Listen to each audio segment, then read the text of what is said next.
Assalamualaikum warahmatullahi wabarakatuh. Perkenalkan, nama saya Tia Anissa, mahasiswa dari IKIP Siliwangi dengan jurusan Pendidikan Bahasa Inggris yang sedang melaksanakan KKN secara mandiri yang dilaksanakan di tempatnya masing-masing. Saya berada di Desa Budiharja, Kecamatan Ciliwung. Pada siklus pertama ini, saya akan mewawancarai 3 anggota keluarga terkait pendampingan pembelajaran oleh orang tua selama masa pandemi COVID-19. Ibu mohon maaf mengambil waktunya. Saya Tia Anissa, mahasiswa dari IKIP Siliwangi yang sedang melaksanakan KKN secara mandiri. Nama Ibu dengan siapa namanya? Ibu Hermawati. Ibu Hermawati.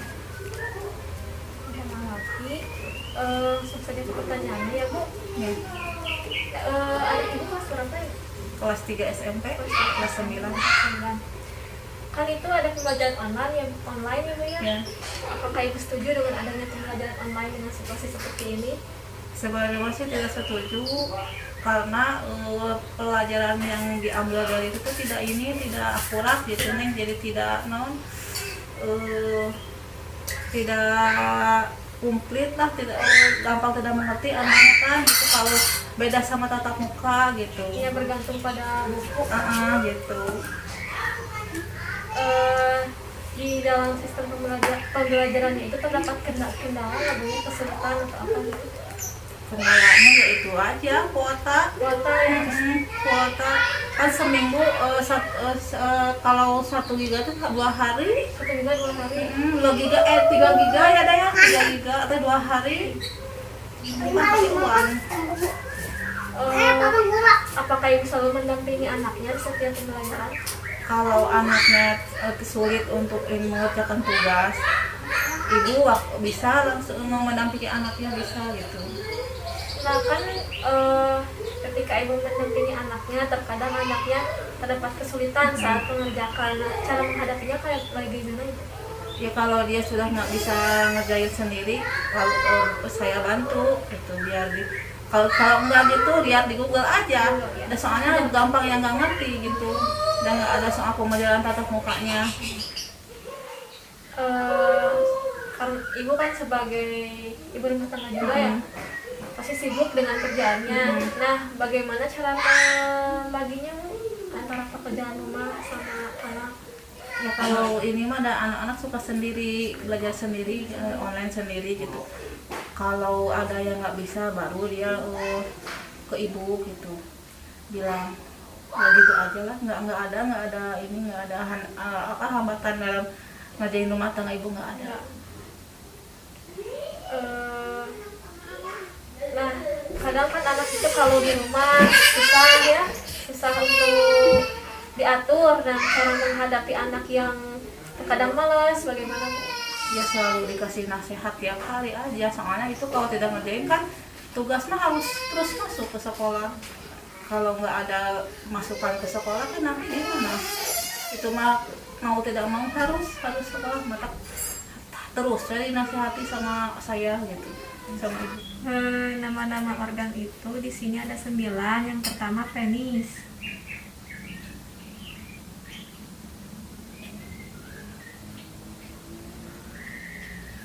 Penis yaitu bagian luar organ reproduksi laki-laki.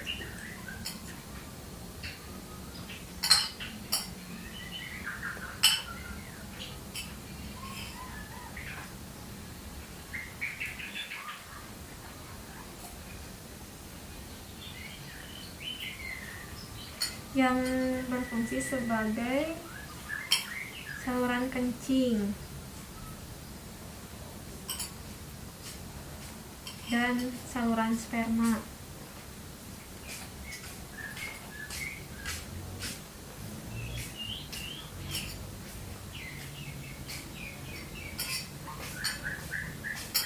Yang kedua ada skrotum,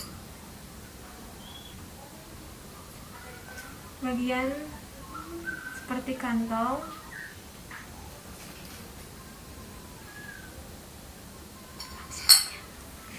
berfungsi menjaga suhu testis.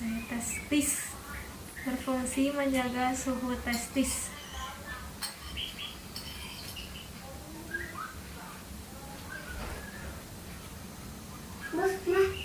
Yang ketiga ada testis.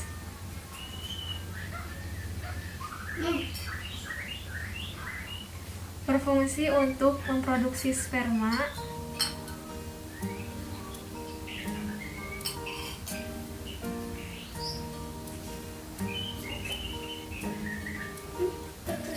Dan hormon testosteron.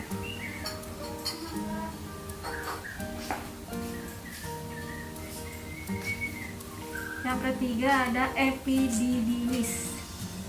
Yang keempat epididymis.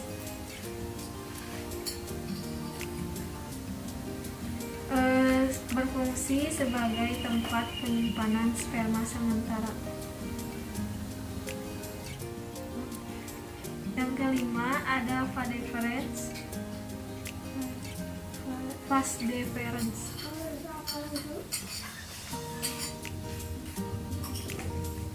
Menghubungkan epididymis dan uretra.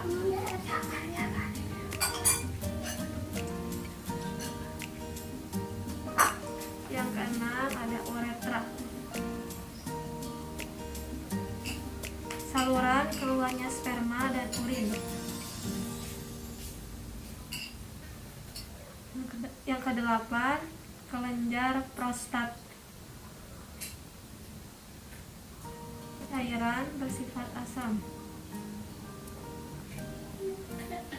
Yang ke-10 kelenjar Colped.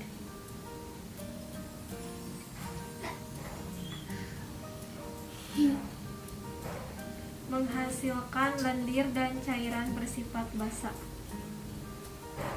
Nah, jadi udah selesai ya ngerangkumnya. Jadi organ penyusun sistem reproduksi pada laki-laki itu ada 9. Yang pertama penis, yang kedua scrotum, yang ketiga testis, yang keempat epididymis, yang kelima vas deferens, yang keenam uretra, yang ketujuh kelenjar vesicula seminalis, kedelapan kelenjar prostat, kesembilan kelenjar Colped. Coba Opi baca dulu 1 kali, nanti saya tes ya. Coba baca dulu. Salah. Saya tes ya. Sistem penyusunan sistem reproduksi pada laki-laki ada berapa? 9. Yang pertama Penis, skrotum, testis, epididymis, kelenjar vesicula feminalis, uretra, var deferens, kelenjar prostat, kelenjar Colped. Nah, sekarang tugasnya kan tadi disuruh di-upload ya ke TK mah kan itu lebih pembelajaran lebih ke bermain gitu kan ya.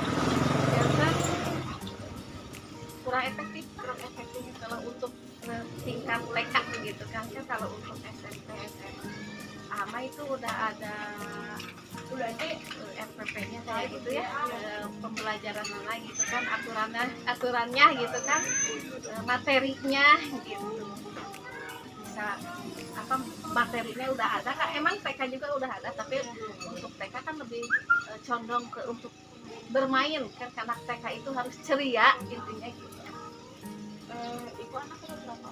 Ya 3 semuanya masih sekolah yang gede mah udah enggak. Yang kedua sekolah SMP. Itu yang SMP ada kesulitannya seperti internet gitu. Ya kalau untuk sarana mah enggak, soalnya kan udah umum gitu kan ya, menggunakan HP untuk sarana mah gitu kan. Tapi untuk pembelajaran sebetulnya kalau orang tuanya kurang mengerti, apalagi pembelajaran sekarangnya sulitnya itu namanya cara penyampaian cara materi dulu mah kan materi misalnya udah materi kan kalau sekarang mah beda lagi pemecahan masalahnya beda kan ya sekarang mah ya kan seperti itu kan kalau dulu mah AB 1+1=2 gitu kan ya sekarang mah kan enggak gitu harus jalan kemana dulu gitu. Itu yang SMP untuk pengiriman tugasnya sistem kayak pengiriman tugas melalui apa? Link kayak gitu ada linknya gitu kan Ya, namanya sih kayak gitu. Nah itu ibu juga suka yang itu Ibu selalu ngawasi sebentar sih nggak selalu monoton gitu kan. iya. Paling lihat lagi belajar kalau linknya masuk gitu belajar. Berarti terkadang suka berperan ya Bu ya? Iya sangat sebetulnya sih kalau pengalaman ibu nih kan tahun kemarin anak kurang diawasi orang tua karena kesibukannya orang tua di rumah kan ya nggak selalu monoton menilai nungguan gitunya anak gitu belajar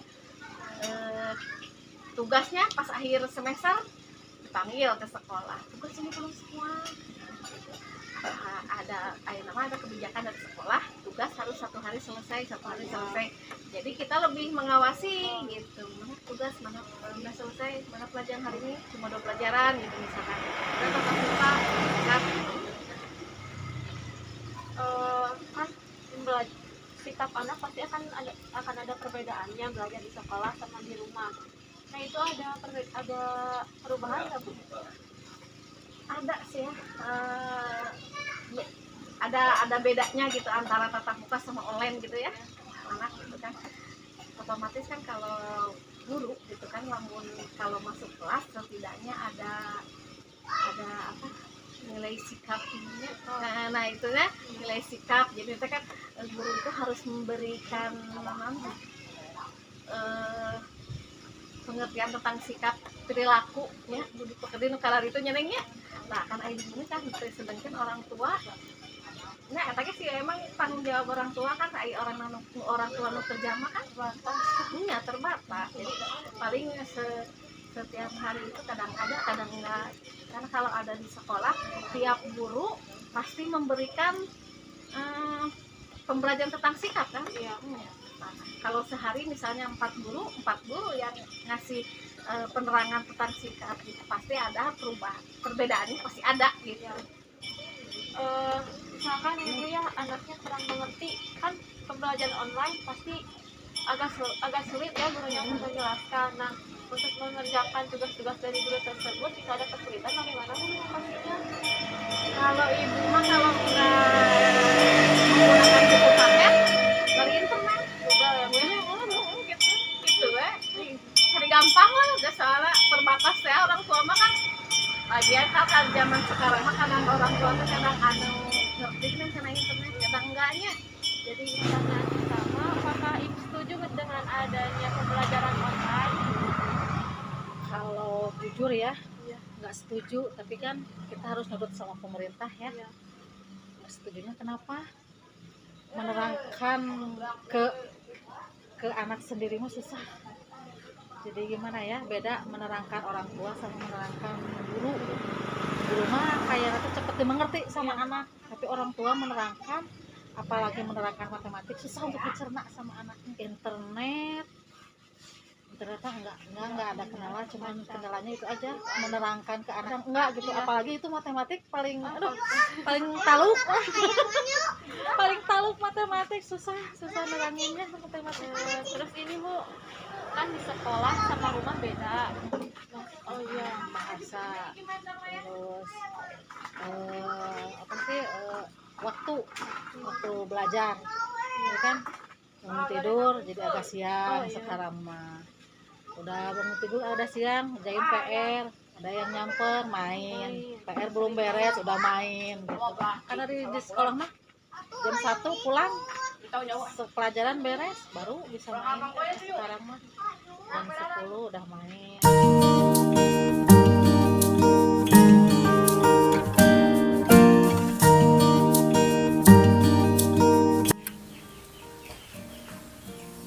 Pancasila itu ada berapa?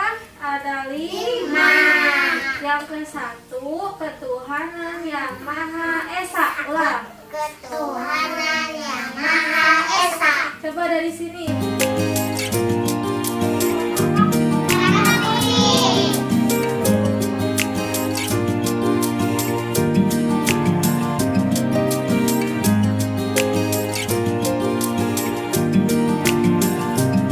Yang 5 tadi Pancasila. apa ada negara? Pancasila. Ulangi lagi. Acunya harus Pancasila. Pancasila. Nih, dua berarti satu jawab. Pancasila yang satu apa tadi? Pancasila. Yang kedua berarti Kemanusiaan yang adil dan beradab. pintar.